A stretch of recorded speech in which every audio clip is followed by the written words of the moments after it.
क्या मुलाकात होती है। ओके सर, जज़ाकल्लाह। जी जनाब, अबू शाकिर साहिब। बकिया से सब अपने 2-2.5 मिनट में मैं थोड़ा गुस्से में हूँ, आपको थोड़ा दुरुस्त करना चाहिए। मैं जो सेक्युलरिज्म है वो सिर्फ यही है, स्टेट और स्टेट का रिलीजन से कोई ताल्लुक ना हो। सेक्युलरिस्ट जो कि मैं एक सेक्युलरिस्ट हूँ। ये किसने तय किया? सुन तो लीजिए, 2-2.5 मिनट मुझे, फिर आप जंप इन कीजिए। सेक्युलरिस्ट 2-2.5 नहीं यार, कुछ कम करिए, ज्यादा है। मैं सेक्युलरिस्ट हूँ, मैं कोई काम करने से पहले दीन की तरफ नहीं देखता। किसकी तरफ नहीं देखता? मैं रिलीजन की तरफ नहीं देखता जब मैंने अपना कोई काम करना हो। That makes me a secularist. कोई बात सेक्युलरिज्म में पहले ही बता चुका हूँ, डिक्शनरी भी यही कहती है। सुन लीजिए पहले, या तो 2 मिनट सुन लीजिए। सेक्युलरिज्म भी यही होता है, स्टेट का रिलीजन से कोई ताल्लुक ना हो। ये लाइनें जो हैं, ये लाइन एक पैरेलल चलती है अगेंस्ट फ्रीडम के। अभी आप शाह ऑफ ईरान को डाल देते हैं उसमें जबरदस्ती हिजाब हटाए, वो गलत है, रॉन्ग है। किसी फ्रीडम और सेक्युलरिज्म का कभी कॉन्फ्लिक्ट नहीं होना चाहिए। ये 2 लाइनें कभी इंटरसेक्ट नहीं होनी चाहिए, ना ही किसी को करना चाहिए। तो यही बात मैं आपको समझाना चाहता हूं। अगर आप सेक्युलरिज्म और सेक्युलरिस्ट में कोई भी चीज ऐड करते हैं, कोई एक मिनट और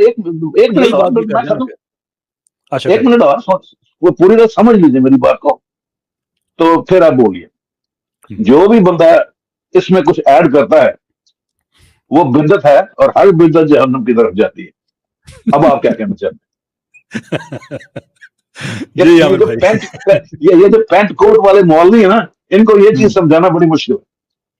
बड़ा मुश्किल है उनको समझाना। ये पक्के काफिर हैं आपके नजदीक ये। बिल्कुल। अच्छा ये मुझे बताइए, चलिए अब आपकी बात को ना आहिस्ता आहिस्ता डीकंस्ट्रक्ट करते हैं कि सेकुलरिज्म ये कहता है कि स्टेट और रिलीजन का कोई ताल्लुक नहीं होना चाहिए। ओके श्योर, हमें भी पता है सेकुलरिज्म यही कहता है, लेकिन किसी कंट्री के लिए ये कौन तय करेगा कि स्टेट और रिलीजन का ताल्लुक होना चाहिए या नहीं होना चाहिए? उस कंट्री के सिटीजन्स। अगर किसी सेकुलर कंट्री के सिटीजन ये फैसला करते हैं कि रिलीजन को प्राइवेट मैटर रखते हैं, जो स्टेट है उसको सेकुलर बुनियादों पे चले, तो ये कोई गलत बात तो नहीं होगी? नहीं, सिटीजन पे रिलीजियस मुल्क के लोग ये फैसला करते हैं कि जो हमारे कवानीन है, हमारे लॉज हैं, नॉर्म्स, एवरीथिंग जो हैं वो हमारे रिलीजन से आएंगे, और उन लोगों ने ये अपने लिए फैसला किया है, तो ये भी कोई बुरी बात तो नहीं होगी? नहीं, बिल्कुल ठीक। तो आपको गुस्सा किस चीज पे? ये तो हम कहते हैं। तो गुस्सा किस चीज पे आपको? ये तो कहते हैं। नहीं, गुस्सा मुझे इस चीज का है जब आप सेक्युलरिज्म को ये कहते हैं, शाह ऑफ ईरान से जोड़ देते हैं, अल जजीरा से जोड़ देते हैं, कमाल अतातुर्क से। अगर कमाल अतातुर्क लोगों को मारता है क्योंकि कोई अजान पढ़ रहा है या हिजाब पे पाबंदी लगाता है, वो तो डिक्टेटोरियल, मैं तो उसके अगेंस्ट बोलूंगा। फ्रीडम इज इम्पोर्टेंट हर बंदे के लिए। अच्छा, आप कौन से वाले फिरके से ताल्लुक रखते हैं, लिबरल सेकुलरिज्म या दूसरा जो है कम्युनिस्ट सेकुलरिज्म? देखिए, मैं तो सिर्फ सेकुलरिज्म, ओनली सेकुलरिज्म। लिबरलिज्म मैं तो कह चुका, मुफ्ती साहब से मैं कह चुका हूँ कि जो लिबरलिज्म है वो भी 73 फिरकों में बटा है। उसमें एक जन्नती है, बाकी सारे जहन्नमी है। मैं आई एम ए लिबर्टेरियन। मैं बता रहा हूँ, I am a libertarian. I'm a libertarian. I understand liberty as personified by Statue of Liberty. Statue of Liberty is my idol. बस एक लम्हे के लिए आप जरा डिफाइन कर दें कि आपकी डेफिनेशन के मुताबिक लिबर्टेरियनिज्म क्या होता है. Let's have a good conversation on that. Okay, but I'll give you the example Statue of Liberty which I idolize. क्योंकि ये तो अगर बढ़ जाता Statue of Liberty. Statue of liberty, उसका क्राउन है, उसमें 7 नोकें। ये पर्सोनिफाई करती है क्लैरिटी ऑफ थॉट्स। आप सूरज की जो किरणें हैं ना, आपके दिमाग में चलती हैं। She carries a torch, reflects enlightenment. अगर आप उसके पैरों पे देखें, वो टूटी हुई जंजीरें हैं। So clarity of thought, enlightenment जो आपकी जंजीरों को तोड़ दिया, that's liberty. Self liberty is first important. अब बंदे को अपने आप को अपने से आजादी देना इज फार मोर इंपॉर्टेंट सही देन अदर लिबर्टी। सही बात बोल रहे ये मेरी डेफिनेशन है, अगर आपको समझ आएगी। ना सही है, बिल्कुल आपने जबरदस्त बात कही है। So it's maximisation of freedoms and liberties and so forth. Statue of liberty, obviously हम अब यूएस की बात कर रहे हैं। क्राउन इज ग्रेट, फ्रांस वालों ने बड़ी मेहनत की, ये दिया अमेरिका को एक तोहफा है, और वो जो भी इस तरफ से समंदर के रास्ते से अमेरिका में जाता है वो देखते हैं कि it's a land of free जिसमें आप जा रहे हैं। वो पूछना ये था कि ये जो रेड इंडियंस हैं उनकी जमीनें कब वापस कर रहे हैं अमेरिकन?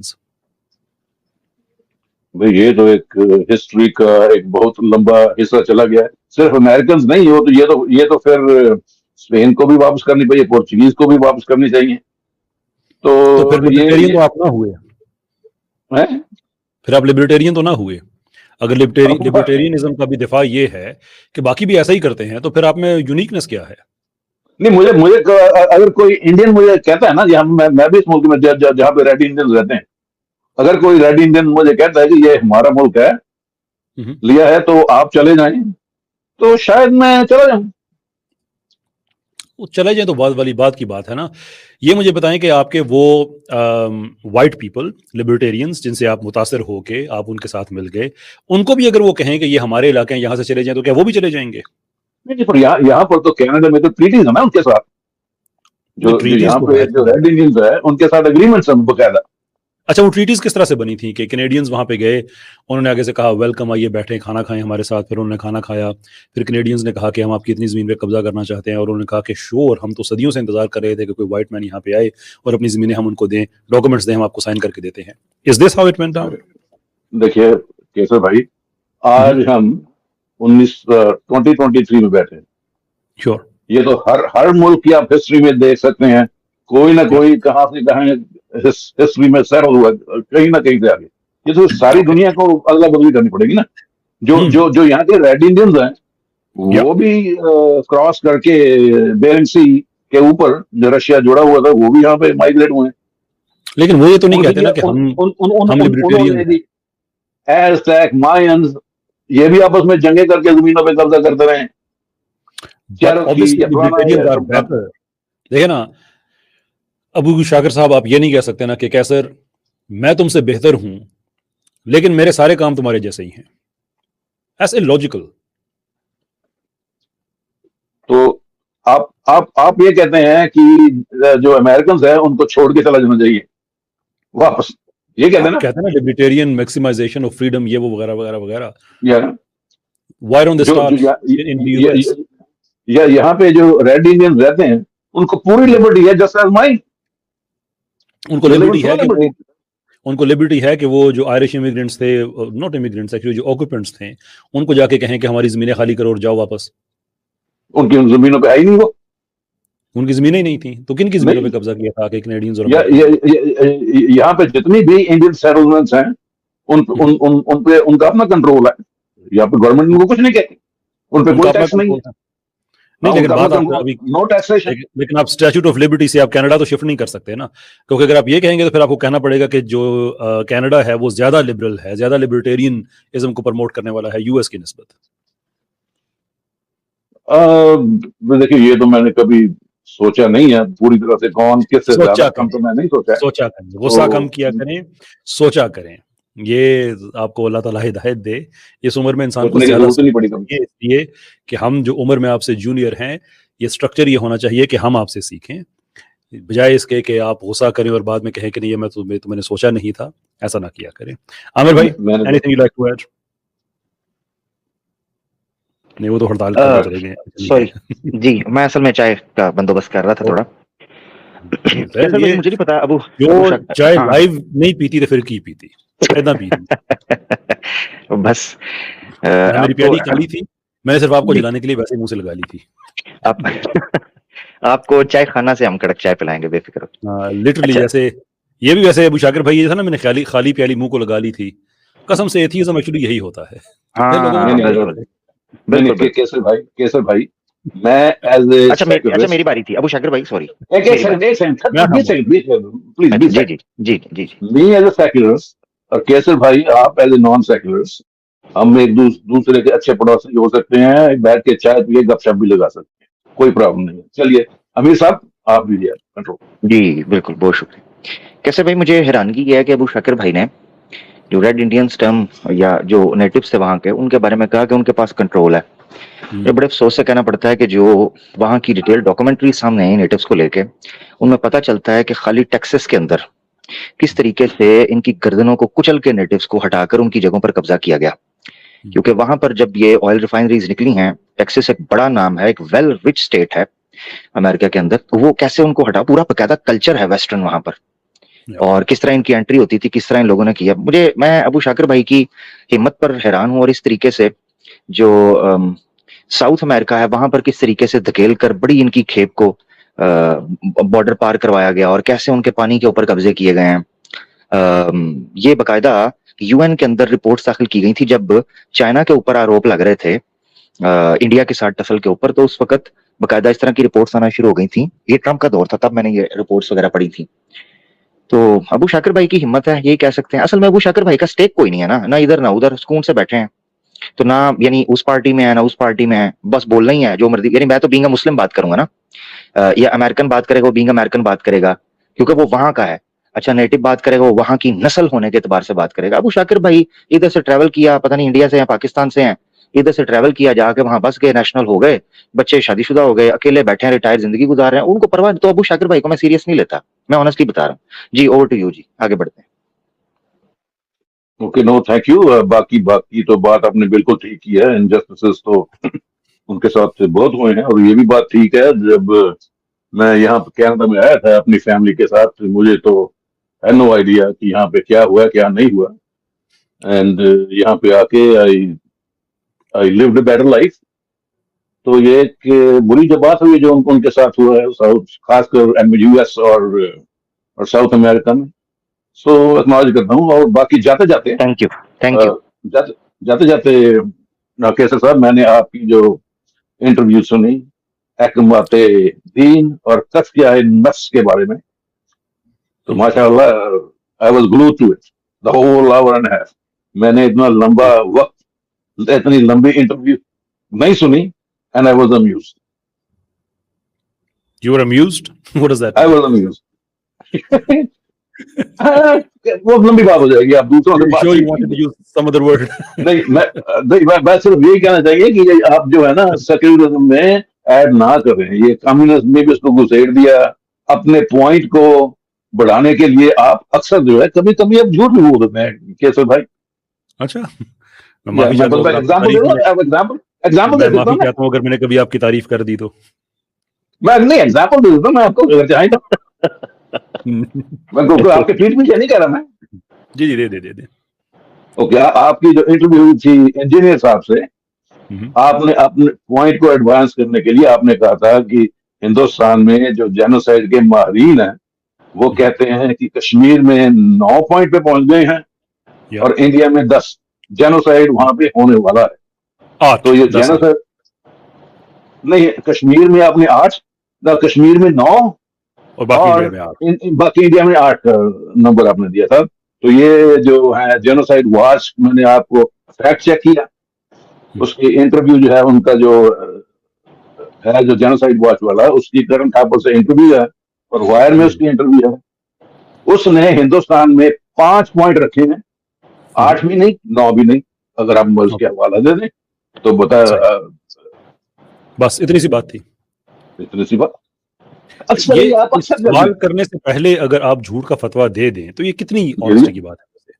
ठीक है, अगर आप हवाला दें तो मैं बिल्कुल आपसे मालूम करूंगा। जेनोसाइड वॉच का मतलब होता है, जो वॉच है ना वर्ड, इसका मतलब ये होता है कि जो चेंजिंग ट्रेंड्स हैं उनके ऊपर एक वॉचफुल आई रखी जाती है। वो किसी मुल्क में भी जैसे जैसे इंटेंसिटी जेनोसाइड की बढ़ती है वो उस लैडर में ऊपर चले जाते हैं, जैसे वो कम होती है वो नीचे आ जाते हैं। जब मैं उस पॉडकास्ट के लिए गया तो उस वक्त वो रिस्पेक्टिवली 9 और 8 पे थी। उसके बाद हालात थोड़े से बेहतर हुए, वो नीचे आ गई। अभी हालात खराब होंगे वो ऊपर चली जाएगी। वो कोई फॉर एवर डॉक्यूमेंट नहीं होता, वो चेंज होता है, मेरी बेसिस पे होता है। दिखा दीजिए, क्योंकि मैंने उसी वक्त आपको फैक्ट चेक किया था जब आपकी इंटरव्यू हुई थी। नहीं ये अगर उस वक्त करते हैं तो आप कब की ये बात ठीक कह है। चुके होते हैं? मेरी तो आपसे बहुत ज्यादा बातें हो चुकी हैं, बहुत दफा बात चलिए हो चुकी हैं। आपको माफ किया जाता है किस चीज पे कि आपका इल्जाम गलत साबित हो गया? क्योंकि क्योंकि आप इसका हवाला ना दे सकते हैं, ना दिया है। तो मैंने भी आपसे क्या कहा है? और ये अक्सर आप करते हैं, अक्सर मैंने आपसे क्या कहा अक्सर। है अभी? मुझे हवाला दीजिए ना, हर चीज का हवाला देना चाहिए था ना आपको। मैंने आपसे कहा है ना कि उसका हवाला कोई ये तो नहीं है कि वो एक डॉक्यूमेंट उन्होंने बना दिया तो फॉरएवर वही रहेगा। वॉच का मतलब ये है कि वो उसको वॉचफुल आई के साथ देखते रहेंगे कि वो कभी ऊपर जाएगी, कभी नीचे जाएगी, जैसे जैसे ठीक है, मैं ट्रेंड ऊपर नीचे होता रहता है। It goes like that. I mean it's no, ये बिल्कुल ऐसा ऐसे ही करूंगा। है जैसे यूके में जो टेररिज्म थ्रेट का जो एक टूल है उनकी गवर्नमेंट की वेबसाइट पे आप जाके देख सकते हैं, वो चेंज होता रहता है। जैसे जैसे थ्रेट बढ़ती है वो ऊपर चला जाता है, नीचे आ जाता है। तो ये आज आप देखेंगे तो शायद 5 हो, कल इंडिया में शायद 4 हो, उसके 2-3 हफ्ते के बाद जाएं ज्यादा ये मणिपुर वगैरह वाले जिस तरह के वाकयात हो जाएं तो बहुत बढ़ जाएगा, 7-8 पे हाउ चला जाएगा। ये क्या आप ये बात लेके आए हैं? अबाउट मैं अगली दफा जब आया तो उससे कोई हाँ। 7 आपके इंटरव्यू से 7 महीने पहले मैं उस वायर की इंटरव्यू छपी है आपको भेज देता हूँ। अच्छा, उसमें सॉरी साफ लिखा हुआ। सॉरी अबू शाकिर भाई, अपना कौन सा कितना पॉइंट बताया आपने इस वक्त? नहीं, इस वक्त नहीं, जब ये इंटरव्यू है उनसे, अच्छा ठीक है, इंजीनियर इस वक्त साहब से जब इंटरव्यू है उस ठीक वक्त है। मैंने इनको फैक्ट चेक किया। ये इस वक्त मैंने जेनोसाइड वॉच की ऑफिशियल साइट खोली हुई है। कंट्री रिपोर्ट आई है 15 अप्रैल 2023, ठीक है। ओके। 15 अप्रैल यानी almost more than a year हो गया, ठीक है। उसमें उन्होंने genocide watch considers the BJP government's attacks on Muslims and Dalits to be stage 6 polarisation, stage 7 preparation, stage 8 persecution. और मोदी की स्टेटमेंट जो अलीगढ़ यूनिवर्सिटी के हवाले से आई थी, new anti Muslim laws are intended to uplift the Muslims, demonstrate stage 10 the denial, ठीक है। यानी इनको इस स्टेज के अंदर वो डिवाइड कर रहे हैं। तो मैं अभी चेक कर रहा हूँ कि आपने जो बताया कि 4 और 5 की बात कर रहे हैं, वो अभी तक 4 और 5 का जिक्र मुझे नहीं मिला। मैंने 2 रिपोर्ट्स देखी हैं, ये डाउनलोडेबल है। ये उसमें 10 पॉइंट्स जो है ना, ये आपने भी मेंशन किया 10 पॉइंट्स। नहीं, मैं भी ये समझ रहा था, क्योंकि मैं भी ये समझ रहा था, मैं बिल्कुल मैं भी ये समझ रहा था कि 10 पॉइंट्स हैं, मगर मैंने उसको गौर से पैरा को पूरा पढ़ा है। उन्होंने बताया कि किस स्टेज के ऊपर हैं, यानी कौन सी स्टेज के ऊपर क्या, ठीक है। यानी अब वो ये बता रही है, मैं पैरा पढ़ रहा हूँ।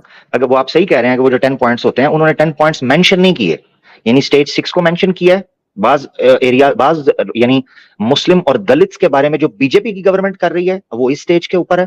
इसी तरीके से मोदी की जो स्टेटमेंट्स हैं जो सामने आ रही हैं अलीगढ़ यूनिवर्सिटी के हवाले से, जो क्लेम हुए एंटी मुस्लिम लॉज को इंटेंड किया गया, Muslim community demonstrate stage 10 denial, यानी बाज एरियाज में, यानी डिफरेंट तरीके से वो करते हैं ना, यानी 10 स्टेप्स हैं और डिफरेंट कैटेगरीज के अंदर या डिपार्टमेंट्स के अंदर कौन सी स्टेज पर वो डिपार्टमेंट काम कर रहा है, इस तरह डिवाइड किया। तो मुझे वो 4 और 5 जो आपने कहा वो नजर नहीं आ रहा। ऑफिशियल जेनोसाइड की वॉच है ये, 15 अप्रैल 2023 को इशू हुई है, मगर जो रिपोर्ट है वो मार्च 2023 के मोर देन ईयर। ऐसा है, उसकी करण थापर की इंटरव्यू है तकरीबन इसी टाइम फ्रेम में, और वायर जो न्यूज़पेपर है, करण थापर का ही न्यूज़पेपर है, उसमें छपा हुआ है, उसमें लिखा हुआ है। करण थापर कौन है? Indian journalist. नहीं सॉरी, देखें, 2 चीजों में फर्क समझना आपने। एक है इंडियन, सुन अबू शाकिर भाई, एक मिनट जरा। एक है इंडियन जर्नलिस्ट, एक है ऑफिशियल जेनोसाइड की वॉच। सो मोस्ट ऑथेंटिक जो है, जो कोट की जाती है इंडियन जर्नलिस्ट के थ्रू भी, तो वो है अपना जेनोसाइड वॉच के थ्रू, जो कि न्यूट्रली एक टैंक काम करता है, एक अपना कम्युनिटी काम करती है।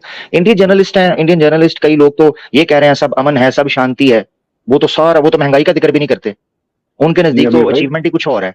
तो इसलिए एक चीज आपने जो नहीं सुनी, जो करण थापर है उसने जो जेनोसाइड वॉच का जो डायरेक्टर है उसके साथ इंटरव्यू किया है, और उसी डायरेक्टर की जो अल्फाज हैं, वायर न्यूज़पेपर जो उसी ऑर्गेनाइजेशन का मेंबर है, उसमें छपे हुए हैं। मैं आपको उसका हवाला अगली दफा आया तो मैं उसका हवाला भी भेज दूंगा। आई कैन सेंड यू, क्योंकि मैंने उससे खुद पढ़ा है। उसने ये 10 में से 5 मेंशन किया उसने। ऐसे करें, देखिए मैं आपको 2 चीजों में फर्क बताता हूँ, बस खत्म करते हैं, कैसर भाई आगे बढ़ते हैं। जो जेनोसाइड वॉच है बेसिकली, वो जो आप कह रहे हैं उसका डायरेक्टर है या जो उसका ऑनर है, वो ऑनर एक इंटरव्यू दे रहा है। हाँ, ऑनर एक इंटरव्यू, चले वो तो आप शेयर करें क्योंकि आपने भी शेयर कुछ भी नहीं किया, तो फिर भी हम अकोमोडेट कर रहे हैं। ये आपकी पुरानी मोहब्बत है कैसर भाई से और मुफ्ती साहब से, कि आप जब भी आते हैं तो कोई ना कोई इल्जाम लेकर आते हैं, गो कि आपके पास बेस नहीं होती।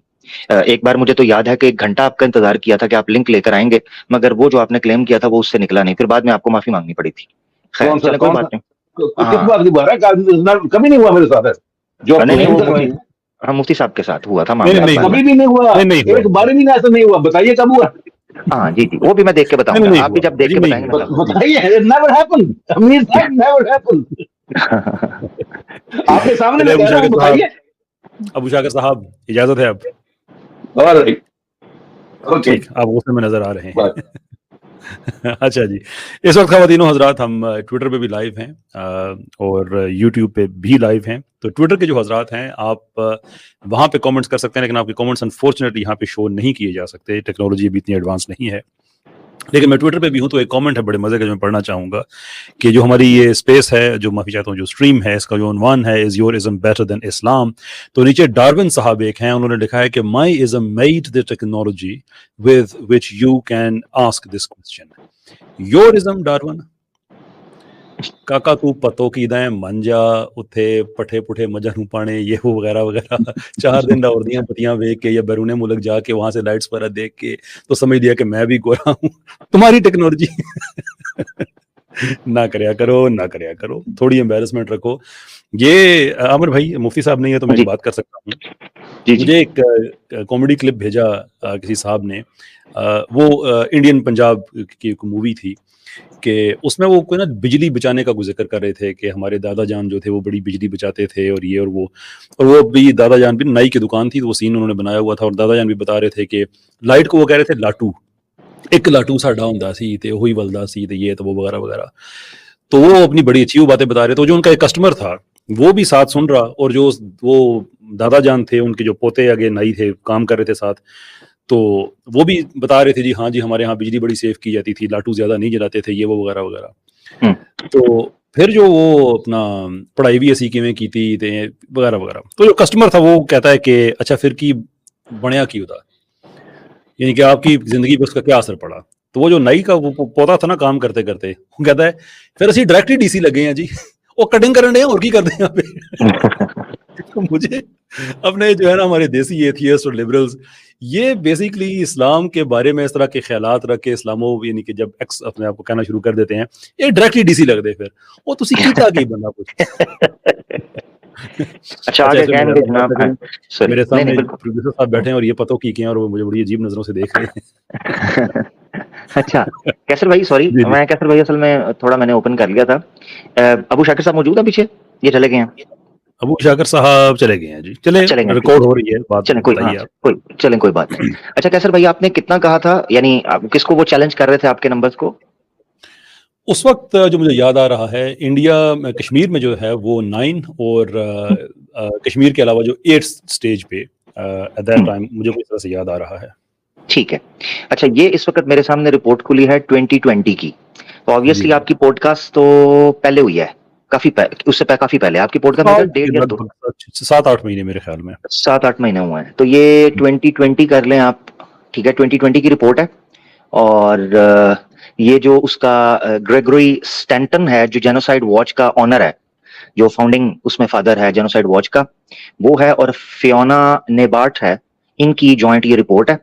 और इस जी। रिपोर्ट का क्रक्स निकाला है, पीडीएफ में भी डाउनलोड मिल जाएगी, genocideWatch.com/single-post/genocide warning India।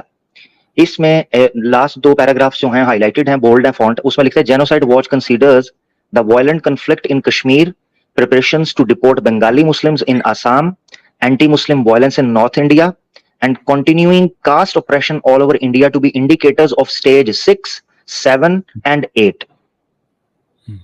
यानी स्टेज 6, 7 और 8 के हैं। तो अबू शाकिर साहब जो बता रहे हैं वो भी गप है कि ये 4 और 5 पर उसको रखा हुआ है। तो ये 2020 के अंदर सूरत हाल ये है। ऑब्वियसली 2021 के अंदर ये केसेस एकदम बूम हुए हैं, जो कि इनका नेशनल डाटा बताता है, कास्ट बेस्ड जो डिस्क्रिमिनेटेड जो केसेस आए ऑपरेशन के, कास्ट ऑपरेशन के, और इसके अलावा मुस्लिम्स के, और फिर ऑन द वे ये बढ़ती चली गई है। हाँ अलबत्ता इलेक्शन के बाद आपकी सूरत हाल, अब अगले साल जब रिपोर्ट आएगी तो पता चलेगा इसमें क्या फर्क हुआ है। बहरहाल ये यहाँ पर ये चीजें बता रहे हैं। बहुत शुक्रिया। जी बिल्कुल। और वैसे देखें ना जो सेंट्रल आर्गूमेंट है वो ये है कि इस वक्त जो हालात दुनिया में जहां जहां खराब हैं उसके ऊपर बात की जाए। दैट्स बेसिकली वो जो मेन चीज है।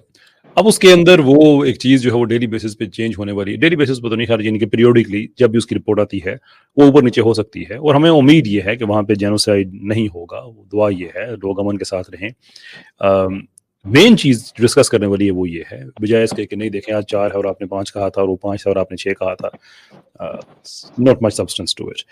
एनीवे सर आगे बढ़े आमिर भाई, हमारे पास अब कुछ भाई हैं जो काफी देर से इंतजार कर रहे हैं, मेरे ख्याल में उनको ले लें। एक ले लें कैसर भाई, मैंने कहा आपने मुझे चाय के खाली कप से चढ़ाया, तो मैं आपको खलीफा की नान खताई से चढ़ा रहा हूँ। मैं अभी इस वक्त खा रहा हूँ जी, तुहाडे मोची गेट वाली खलीफा की नान खताई।